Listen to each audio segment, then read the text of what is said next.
নমস্কার বন্ধুরা, ভগবানের বাণী চ্যানেলটিতে আপনাদের সকলকে স্বাগত জানাই। আজকের এই ভিডিওটি অবশ্যই মন দিয়ে শেষ পর্যন্ত দেখুন। তাহলে চলুন শুরু করা যাক। বাংলাদেশ ও ভারতের সম্পর্ক নিয়ে রাজনৈতিক মহল এখন উত্তাল। কলকাতা দখল নিতে চায় বাংলাদেশ, এমন খবর সামনে আসার পর এক চাঞ্চল্য সৃষ্টি হয়েছে। আমরা কলকাতাবাসীরা সবাই তৈরি।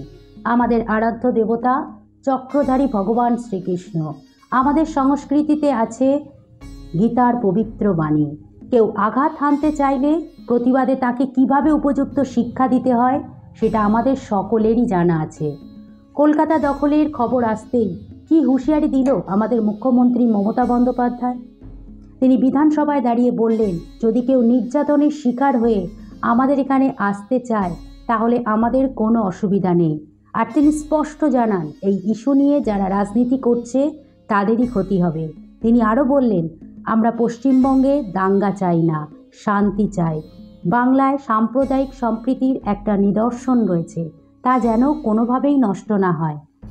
তবে তার সাহসী মন্তব্যটি ছিল, যারা কলকাতা দখল করার কথা বলছেন তাদের বলি, হিম্মত থাকলে তা করে দেখান। আমরা কি বসে থাকব, ললিপপ চুষব? এইভাবে তিনি বাংলাদেশের বিতর্কিত মন্তব্যের জবাব দিয়েছেন।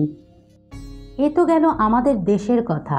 বাংলাদেশে কিছুদিন আগে হয়ে যাওয়া একটি সভা, যেখানে সেই দেশের প্রধান উপদেষ্টা ও অন্যান্য ধর্মীয় সংগঠনের নেতৃবৃন্দ, বুদ্ধিজীবী ও অন্যান্য সদস্য উপস্থিত ছিল। সেই সভায় ঘটে গেল এক চাঞ্চল্যকর ঘটনা, যা নাড়িয়ে দিয়েছে সেখানকার সরকারের আগ্রাসী মনোভাবকে। কি মন্তব্য করেছিলেন তিনি, কে ছিলেন তিনি, এই সবই আপনারা জানতে পারবেন আজকের এই ভিডিওটির মাধ্যমে। ভিডিওটি শুরু করার আগে আপনারা যারা এই চ্যানেলে নতুন তারা চ্যানেলটি সাবস্ক্রাইব করবেন প্লিজ, আর ভিডিওটি ভালো লাগলে একটা লাইক দেবেন। বন্ধুরা, হিন্দু ধর্মের এই সংকটকালীন মুহূর্তে শুধু চোখ বন্ধ করে ভগবানের বাণী প্রচার করে থেমে থাকা যাচ্ছে না। বর্তমান পরিস্থিতির উপর কিছু বলতেই হচ্ছে। ধর্মের সাথে রাজনৈতিক ব্যাপার যেভাবে জড়িয়ে পড়েছে, তার ভিত্তিতে যেভাবে বাংলাদেশে লাগাতার হিন্দুদের উপর অত্যাচার এবং লাগাতার যে হিন্দু নিধনযজ্ঞ চলছে, তার নিন্দার ঝড় উঠেছে গোটা বিশ্ব জুড়ে।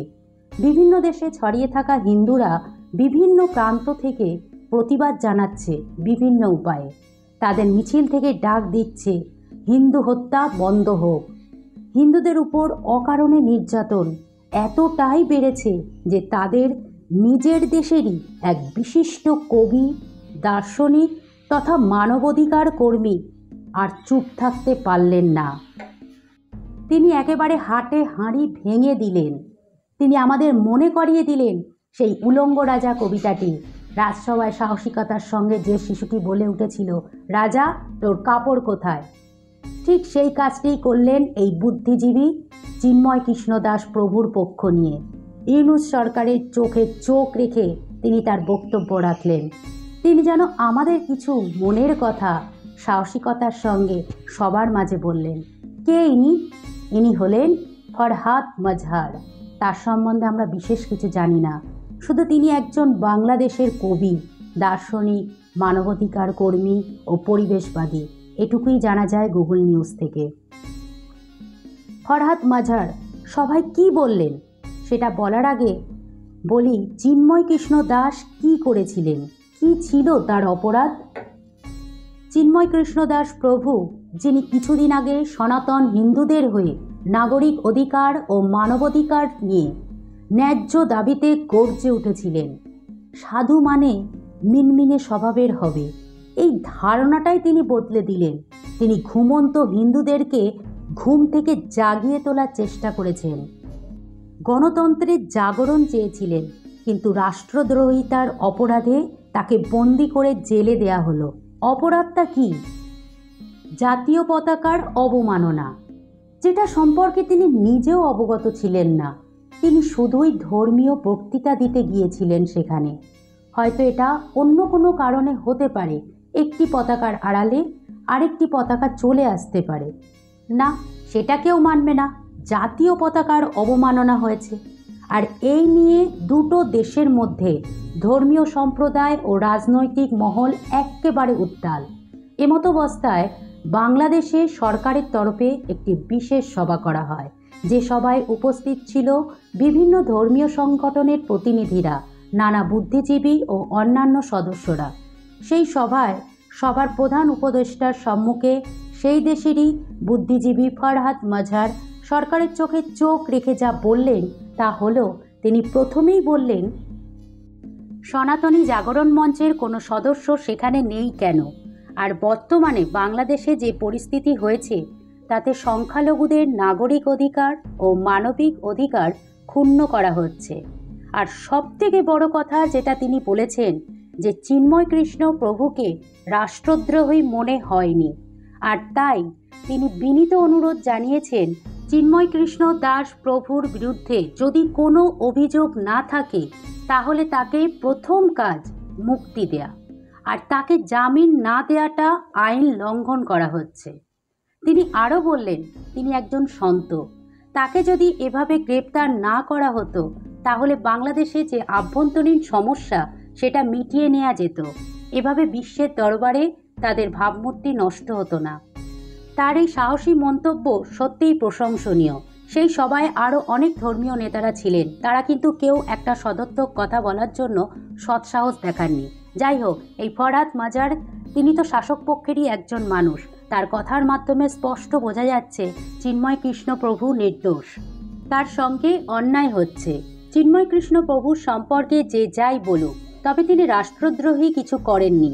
যে অপরাধে তাকে গ্রেপ্তার করা হয়েছে এটা কিন্তু পরিষ্কার করে দিলেন এই বিশিষ্ট বুদ্ধিজীবী ফরহাদ মজহার, তাকে কুর্নিশ জানাই।